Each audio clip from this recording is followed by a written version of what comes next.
تنہا گھر میں نہیں سونا چاہیے، بالکل آل الون.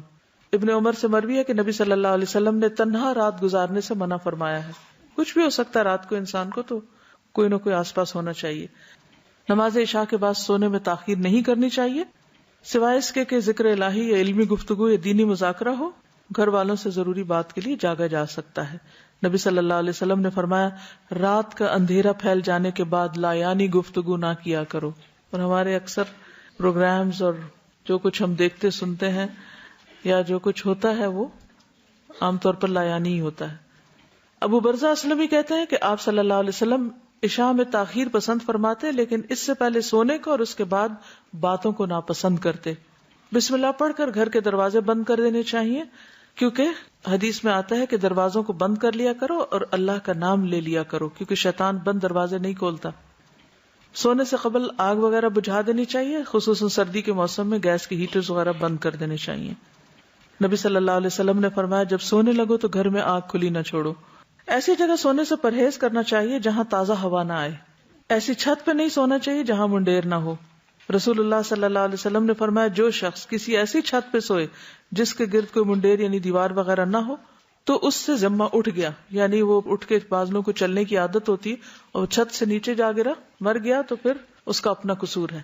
برا بن عازب کہتے ہیں کہ نبی صلی اللہ علیہ وسلم نے فرمایا جب تم رات کو بستر پر لیٹو تو نماز کی طرح وضو کر لیا کرو، یعنی سونے سے پہلے وضو کر کے سونا چاہیے کیونکہ اس کے بارے میں آتا ہے کہ جو شخص باوضو رات کو سوتا ہے اس کے بستر میں فرشتہ رات گزارتا ہے.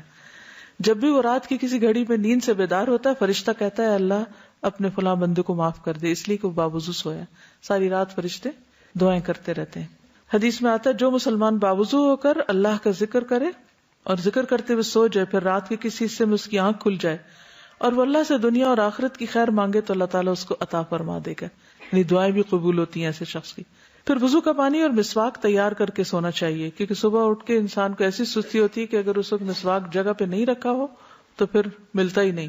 سعد بن ہشام سے روایت ہے کہ ام المومنین سیدہ عائشہ رضی اللہ تعالی عنہا نے رسول اللہ صلی اللہ علیہ وسلم کے وطر کے متعلق بیان کرتے ہوئے بتایا ہم آپ کے لیے مسواک اور وضو کا پانی تیار کر کے رکھ دیتے تھے. تو آج کل یہ ہے کہ سونے سے قبل رات ٹینکی وغیرہ کا پانی چیک کر کے سوئیں تاکہ ایسا نہ ہو کہ صبح کے وقت بجلی بھی گئی بھی ہو اور پانی بھی نہ ہو اور نماز میں تاخیر ہو جائے، تو ایسا نہ ہو. نبی صلی اللہ علیہ وسلم کے پاس سوتے وقت بھی مسواک ہوتی، جب آپ بیدار ہوتے تو سب سے پہلے مسواک کرتے. پھر اسی طرح سوتے وقت سرما بھی لگایا جا سکتا ہے. حدیث میں آتا ہے کہ سوتے وقت عصمت سرما ضروری سمجھ لو کیونکہ یہ نظر کو تیز کرتا ہے اور بالوں کو اگاتا ہے. رسول اللہ صلی اللہ علیہ وسلم کے پاس ایک سرما دانی تھی جس سے آپ سوتے وقت ہر آنکھ میں 3 بار سرما لگاتے تھے. ابو ہریرہ سے روایت ہے رسول اللہ صلی اللہ علیہ وسلم نے فرمایا کہ جب تم میں سے کوئی بستر پہ جائے تو اپنے تہبند کا کونا پکڑے اور اس سے اپنا بستر جھاڑے، یعنی بستر جھاڑ کے لیٹے، بسم اللہ پڑھے، کیونکہ وہ نہیں جانتا کہ اس کے بعد اس کے بستر پر کون آیا. یعنی دن میں اب آپ یہاں ہیں جیسے ادھر ادھر کام کر رہے ہیں تو آپ کو نہیں پتا بستر پہ کیا چیز چڑھ کے سو رہی ہے، تو جب سونے لگے تو ایک دفعہ بستر کو جھاڑ لیں. نبی صلی اللہ علیہ وسلم نے فرمایا جب تم میں سے کوئی شخص بستر پر لیٹے تو پہلے اپنا بستر اپنے ازار کے کنارے سے جھاڑ لے کیونکہ وہ نہیں جانتا کہ اس کی بے خبری میں کیا چیز اس پر آ گئی.